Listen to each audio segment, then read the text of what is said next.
Bugbears appear in a number of modern fantasy literature and related media where they are usually minor antagonists. They also appear as monsters, described as large, hairy goblinoids, in the canon of popular fantasy role-playing games including Dungeons and Dragons. Bugbears are hairy goblinoids born for battle and mayhem. They survive by raiding and hunting, but are fond of setting ambushes and fleeing when outmatched. Neither bugs nor bears, Bugbears are the hulking cousins of goblins and hobgoblins. With roots in the Feywild, early bugbears resided in hidden places, in hard-to-reach and shadowed spaces. Long ago, and from out of the corner of the eye, they came to the prime material plane, urged to spread throughout the multiverse by the conquering god Maglubi. Centuries later, they still bear a fey gift for lurking just out of sight, and many of them have sneaked away from that god's influence. They are long of limb and covered in coarse hair, with wedge-shaped ears and pointed teeth. Despite their formidable build, bugbears are quiet skulkers, thanks to a fey magic that allows them to hide in spaces seemingly too small for them. In a real-world historical context, a bugbear was a mythical monster that appears in English folklore and was said to be related to the goblin. However, as the name suggests, this evil spirit took the form of a bear, and was used as a type of scary warning to discourage children from bad behavior. Although the bugbear of legend is somewhat rare today in modern folklore, its legacy continues in the word, which has become a broad term for the boogeyman in general. The typical story of the bugbear was a rather simple yet effective one.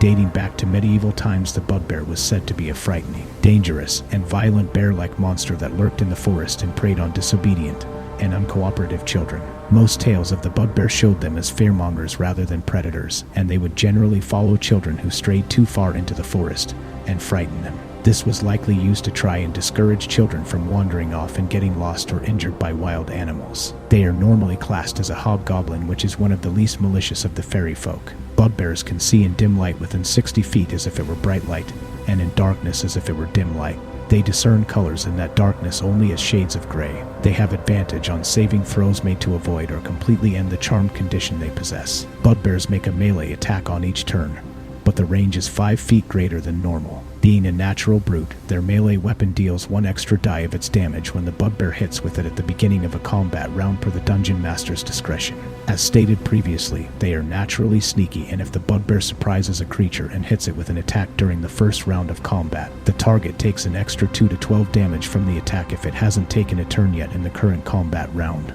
Bugbears reach adulthood at age 16 and boast a lifespan up to 80 years. They endure a harsh existence that demands each of them to remain self-sufficient, even at the expense of their fellows, leaning toward a chaotic evil alignment. Bugbears are between 6 and 8 feet tall and weigh between 250 and 350 pounds. Like many goblinoids, bugbears speak the goblin language. They are one of the only goblinoids to be covered in fur. In Forgotten Realms, bugbears, like other goblinoids, had a reputation for being dim-witted and brutish. This claim was not unfounded, and like their kin, bugbears had easily provoked tempers and were prone to rages. Few bugbears overcame this flaw and their culture's brutal nature. Bugbear heroes, though rare, were heard of and could acquire significant renown if successful.